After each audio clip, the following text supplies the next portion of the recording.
Alors pour moi, un conseil de quartier, c'est un conseil où des gens se réunissent, les gens du quartier se réunissent pour parler de toutes les choses de leur quotidien qui sont propres au quartier, quoi. Je sais pas, je pense les travaux, les commerces, les nuisances sonores, les trucs comme ça. Pour se trouver un consensus pour se mettre d'accord sur les choses de la vie de tous les jours. C'est les habitants qui conseillent les élus, qui leur disent les choses qu'ils ont à faire ou ce qu'ils jugent nécessaire de faire.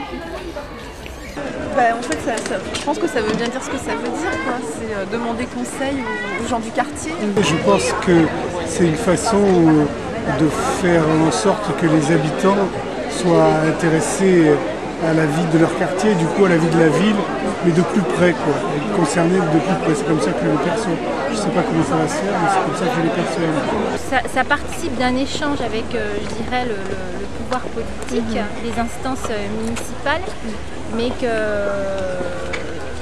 y ait une communication à ce niveau-là, un échange. C'est plus ça, je trouve, qui serait intéressant à mettre en place, de manière à ce qu'on ne soit pas subissant et un peu plus agissant, et en même temps qu'on puisse faire remonter des réflexions. Les conseils de quartier, ça peut être un superbe instrument de démocratie locale, de démocratie participative, à condition qu'il y ait vraiment un suivi de chaque proposition qui sont mises en place par les citoyens et qu'on donne la parole à ceux qui n'ont pas l'habitude de la prendre en temps normal. On les incite à dire ce qu'ils ont envie de dire et à développer leurs idées. Parce que le travers qu'il peut y avoir, c'est que les plus timides ne prêtent jamais la parole. Eh bien, il s'agit d'une volonté politique pour associer plus étroitement les habitants à la vie publique locale. Il faut que les rôles de chacun soient très clairs.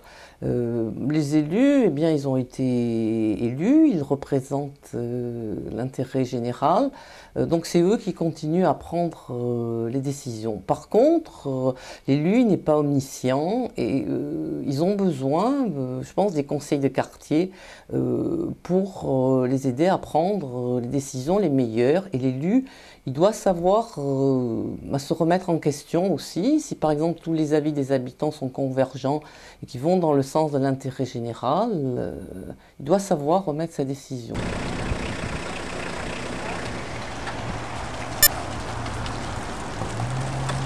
Ça va servir pour essayer d'avoir ce que les gens pensent, d'avoir comment ça va dans le quartier, au point de vue des gens qui y vivent. Ça peut rendre la vie plus agréable, et puis les élus plus proches des gens, et puis la communication, comme ça les messages arrivent au bon endroit, quoi. On ne parle pas dans le vent, et puis je pense que ça peut être très utile par rapport à la relation élu et habitant. Pouvoir donner son avis, participer un peu plus à ce qui se passe dans la vie, ça me paraît très bien. Peut-être pour les, je sais pas, au niveau de la municipalité, pour prendre en compte les conseils de la population, peut-être, parce qu'ils sont peut-être pas au courant de tout. Déjà, tu peux avoir plusieurs avis, c'est toujours utile, quoi.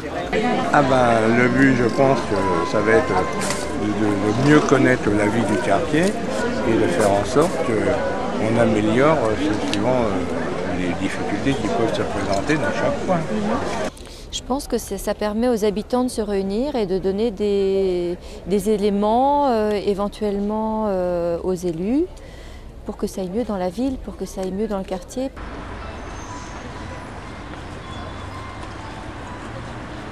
À quoi ils servent? Eh bien, ils servent à beaucoup de choses.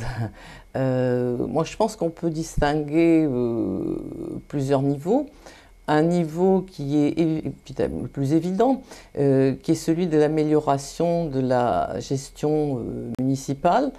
C'est-à-dire que l'expertise d'usage des habitants est irremplaçable et on peut penser que les services municipaux seront beaucoup plus réactifs avec les conseils de quartier. Et d'autre part, on aura des habitants mieux informés. À plusieurs, on réfléchit mieux que seul. Avec le conseil de quartier, on peut penser qu'une réponse collective sera donnée et qu'avec l'élu, on élaborera une réponse, là aussi collective. Donc le grand objectif du conseil de quartier, c'est de faire du projet collectif et puis du débat. Ça pourrait effectivement amener à des débats, oui bien sûr, à condition que tout le monde puisse s'exprimer, c'est toujours pareil. Parce que si chacun est lutté sur ses idées, ça ne risque pas d'évoluer, mais enfin ça malheureusement c'est comme ça. Puis le fait d'être ensemble, de se réunir, ça crée forcément des liens. Puis échanger aussi. Dès que les gens se rencontrent, ça crée des liens. Bon, ces liens sont peut-être éphémères, ils sont ce qu'ils sont, mais ils existent. Ils ont le mérite au moins d'exister. À long terme, ça c'est autre chose.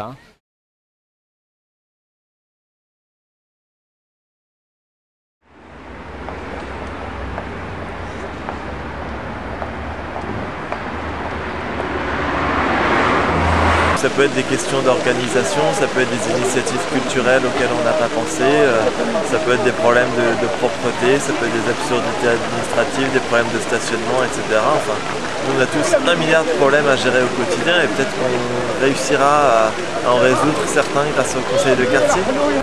Ça peut être concernant la voirie, le nettoyage des trottoirs. Le sujet épineux du logement, des enfants, des sorties, et puis aussi aux espaces verts. Il manque des jeux pour les enfants, ce genre de choses. Des petits détails de la vie courante, mais qui améliorent la vie, qui la simplifient. Et chaque quartier a ses propres problèmes. Et effectivement, on peut voir que les problèmes isolés peuvent être communs à la commune après. Ça va être le coût de la vie, etc. Le panier de la ménagère à tous les coups. Et puis pour l'école aussi, tout ce qui touche l'éducation nationale. En gros, il y en aurait tellement à dire. Moi, c'est le parc en face de chez nous quand même, et aménager un peu et puis mettre un peu plus de ralentisseurs dans la ville par rapport aux enfants. Je pense que les gens vont se plaindre ils vont... en général ça sert à ça, de tout ce qui les dérange dans le quartier, je sais pas. Je pense qu'ils parleront des places de voiture. Par exemple sur les commerçants qui s'implantent, sur les travaux.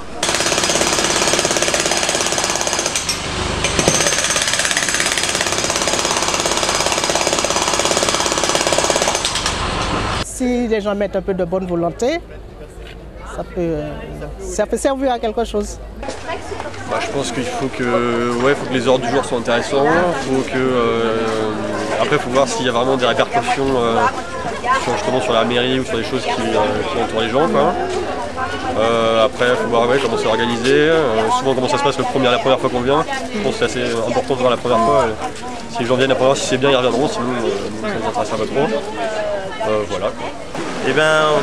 L'expérience que j'ai eue des conseils de quartier auxquels j'ai déjà participé dans d'autres villes où j'habitais avant, c'est qu'au début on a plein d'idées et puis que petit à petit c'est toujours les mêmes qui prennent la parole, toujours les mêmes qui reviennent et finalement on n'écoute plus trop ce que les uns et les autres ont à dire. Donc au bout d'un moment on n'a plus tellement envie d'y aller parce qu'on a l'impression que ça sert à rien.